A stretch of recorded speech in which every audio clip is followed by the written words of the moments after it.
요한계시록 6장 17절에 이렇게 마무리를 짓고 있어요.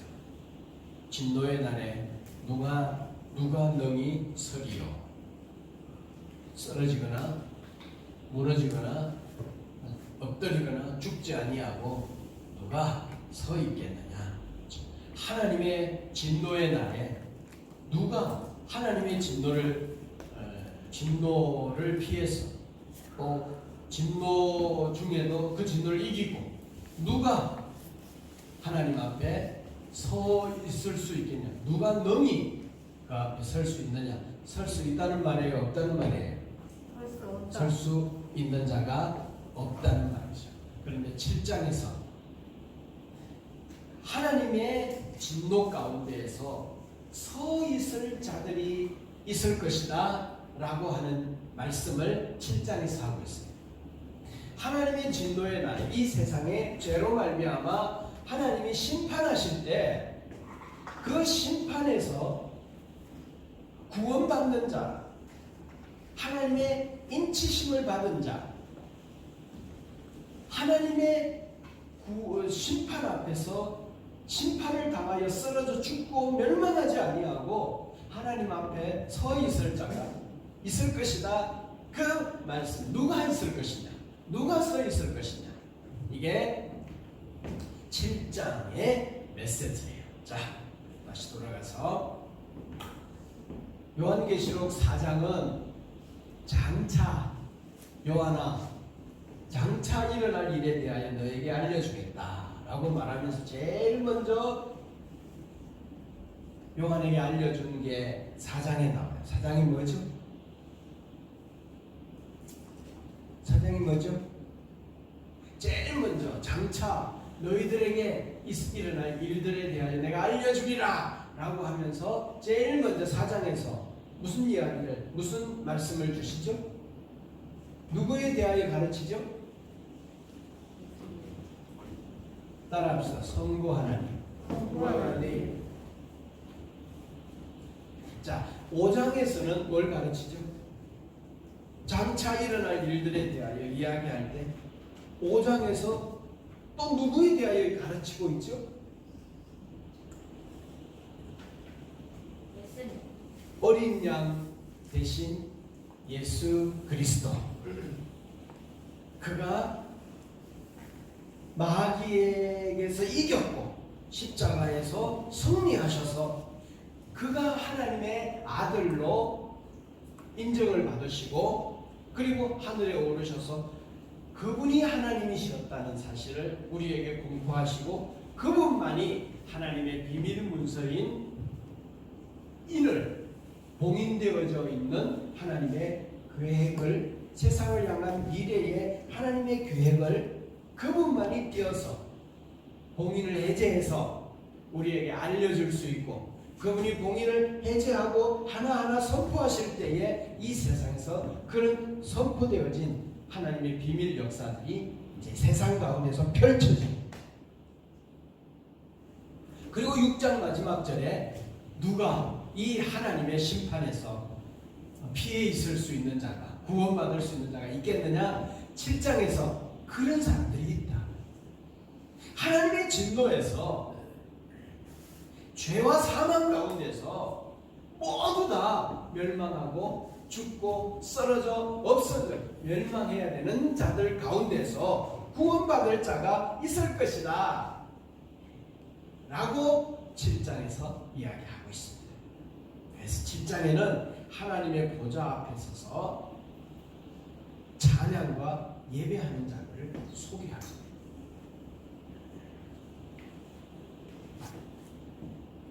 그래서 7장 9절에 보면 어린 양 앞에 서서 15절에 보면 보좌 앞에 있고 이 사람들이 어디에서 있는가? 보좌 앞에 있는 거예요.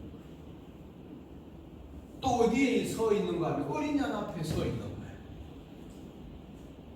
진노의 날에 세상에 땅에 진노가 쏟아부어질 때 그때 하나님 앞에 서 있을 수 있는 자들에 대하여서 7장에서 말씀하고 있습니다. 일곱째 인을 개봉하기 전에 요한은 아주 특별한 환상을 보게 됩니다. 그 내용이 뭔가 하면 세상의 진노에서 누가 구원을 받을 수 있겠는가? 결국 승리자, 결국 이기는 자가 누구인가에 대하여서 말씀하고 있어요. 이기는 자가 누구인가?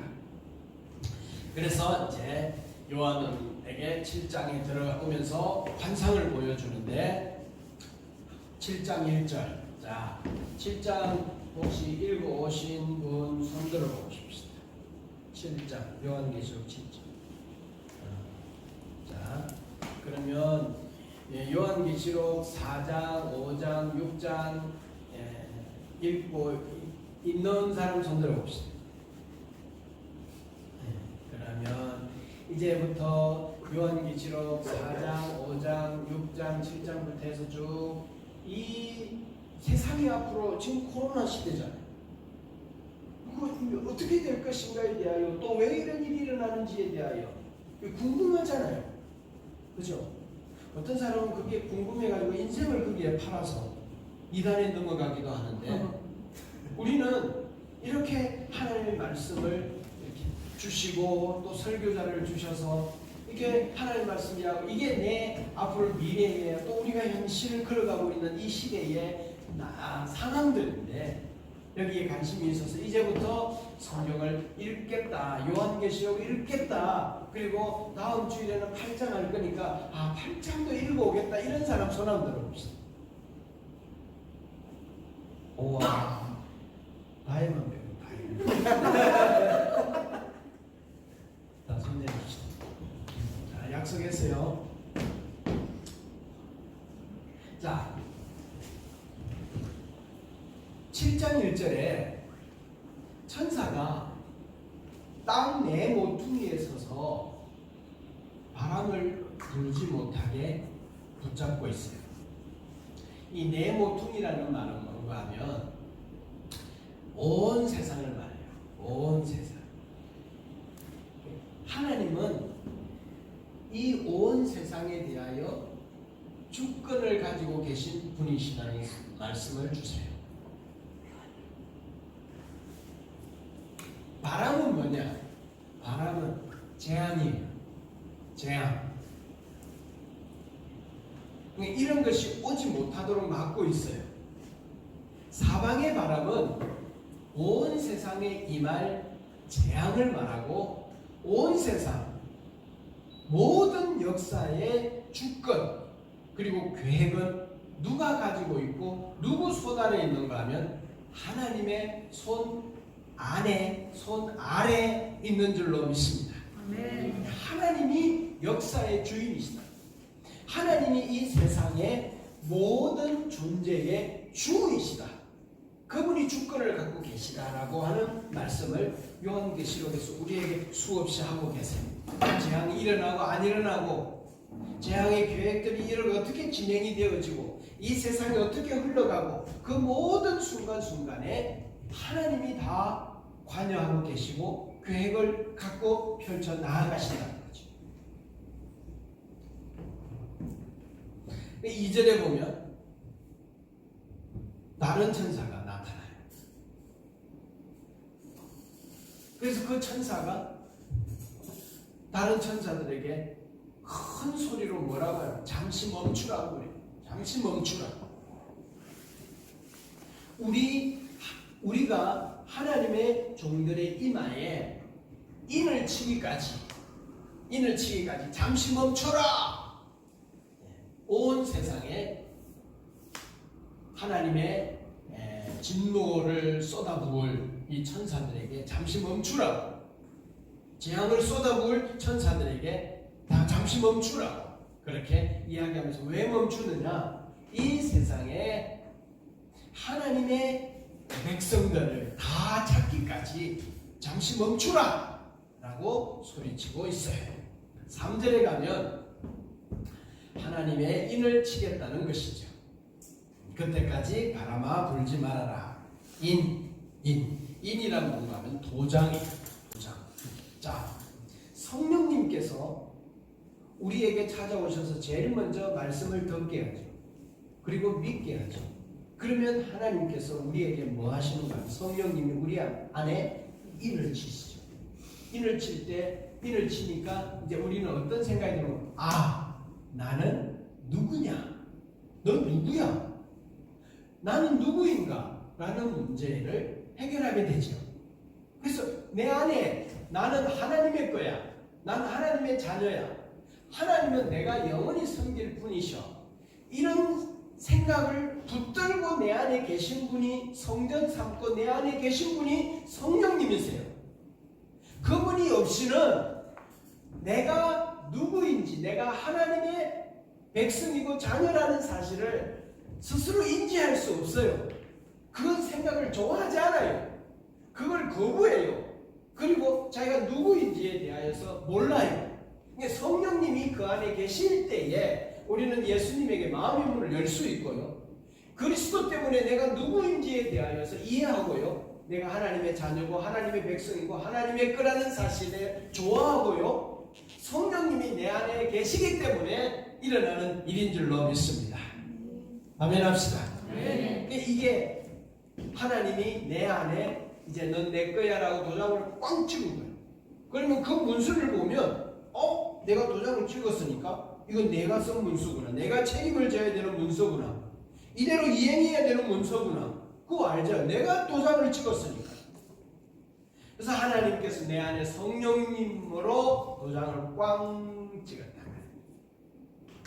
출애굽 당시에 이스라엘 백성들이 하나님의 능력과 역사로 애굽이라는 세상, 그죠? 그리고 그 애굽의 바로 왕이라고 하는 절대 권력자, 즉 이 세상의 마귀, 그 소나기에서 이스라엘 백성들이 절대로 탈출할 수 없어요.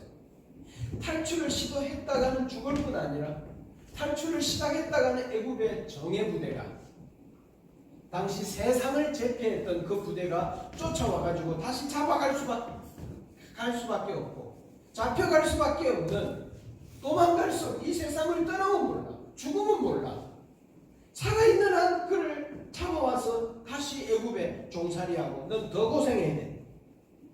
그럴 수, 거기에 꼭 꼼짝없이 잡혀있는 이들을 하나님만이 그 애굽에서, 바로의 소나기에서 자기 백성들을 구출해낼 수 있는 거죠. 그럴 때 10가지 재앙의 마지막 재앙은 뭔가 하면 애굽의 장자를 쳐 죽이는 일을 하실 때 이스라엘 백성들은 누구냐? 어떻게 해야만 그 애굽에서 나올 수 있느냐?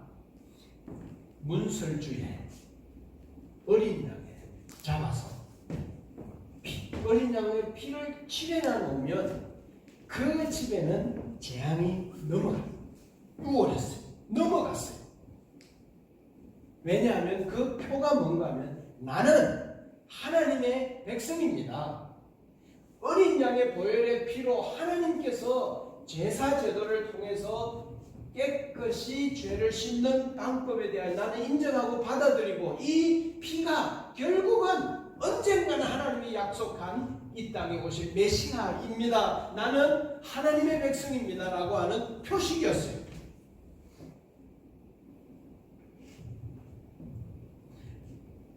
이 피는 어린 양의 피를 믿는 믿음이었어요. 하나님의 소유라는 표죠. 그것이 이제 저와 여러분들의 마음 안에 있는 줄로 믿습니다. 자, 7번째 마지막 재앙으로 끝나기 전에 자기 백성을 다 구원하신다는 표현이에요. 선택받은 자들은 하나님께서 다 찾기까지 잃어버리지 않고, 한 명도 잃어버리지 않고 최후 심판을 멈추고 모든 시대에 걸쳐서 하나님께서 자기 백성을 다 찾는 일들을 지금 하고 계셔요. 종말 심판 후 이 사람은 하나님 앞에 서게 될 줄로 믿습니다. 이들이 누구냐? 선택받은 자들. 그래서 4절에 보면 이 사람, 이 이 성령님의 인을 맞은 사람들이 수가 나오는데 그 수가 모두 몇 명이라고요? 14만 4천이다. 14만 4천이다. 이 부분을 제가 해석합니다. 자, 14만 4천이다. 잘 들어보세요. 자, 요한이 환상 중에 천상의 장면을 보고 이 세상의 죄악 가운데서 구원받은 사람들을 봤는데 14만 4천이 보좌 주위에 쫙 있어요. 14만 4천. 그러면 딱 느낌이 뭐예요? 어떤 느낌이에요? 와, 많다라고 하는 느낌이에요. 자, 14만 4천 명이 한 모임에 모여 있어요. 그러면 많은 거예요, 적은 거예요? 많아요. 자, 딱 애누리 없이 14만 4천 안에 들어야 하나님의 보좌에 갈 수 있고 14만 4천 안에 들어야 14만 4천으로 끊는다 라고 말하는 것은 성경에 어디에도 그런 근거가 없어요. 그래서 숫자에 너무 집착하지 말아야 된다. 요한이 하늘 보좌를 보았을 때 14만 4천이 보좌 주위에 있을 때 그 느낌은 와, 많다라고 하는 느낌. 그런데 또 14만 4천이라고 또 숫자를 또 이야기했잖아요. 그러니까 이거를 또 믿음으로 어떻게 또 풀어야 하지 않겠어요? 그래서 그 다음 성경 구절을 보면 어떻게 이야기 14만 4천 이후에 그 14만 4천을 어떻게 표현했는가 하면 이스라엘의 12지파에 각 지파에 12,000명을 곱하면 14만 4천이 된다고 여기 말씀하고 있죠. 그러니까 이스라엘 지파의 모든 지파에서 12,000명을 곱하는 수로 이렇게 성경에서 표현하고 있어요. 그러니까 이스라엘 전 지파의 모든 사람들을 이렇게 다 구원받는 것을 말씀하고 있습니다. 그래서 구원받는 사람의 수가 대단히 많다. 그리고 14만 4천을 설명하는 또 다른 표현이 요한계시록 7장에 나오는데 그게 어디에 있는가 하면 9절에 있어요. 9절에 오늘 우리의 제목이에요. 다같이 시작. 아무도 능히 셀 수 없는 큰 물이라고 표현하고 있습니다. 또 진노 중에 구원받는 14만 4천 명을 설명하기로 아무도 능히 셀 수 없는 큰 물이라고 이야기하는데 또 다른 표현이 어디에 있는 13절에 나오고 있어요. 13절은 뭐라고 표현하고 있어요? 흰옷 입은 자라고 말하고 있어요. 자, 흰옷을 입었다라고 말할 때 희다라고 하는 그 색깔의 표현이 뭔가 하면 예수 그리스도의 보혈의 피로 우리의 죄가 깨끗이 씻어졌다. 검다라고 하는 성경의 어떤 뉘앙스와 분위기와 표현은 뭔가 하면 죄와 죽음과 사망을 말할 때 검다라고 말하죠. 그것이 예수 그리스도의 보혈의 피로 씻어졌다. 깨끗이 씻어졌으니까 검은색을 어떤 상태로 보는가 하면 희다라고 봅니다. 정결하게 되었다. 깨끗하게 되었다. 흰옷을 입었다. 그러면 14만 4천이 누구냐? 아무도 능히 셀 수 없는 큰 무리는 누구냐?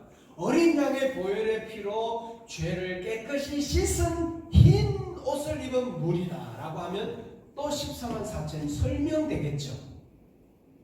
문제가 됩니까? 설명되겠죠.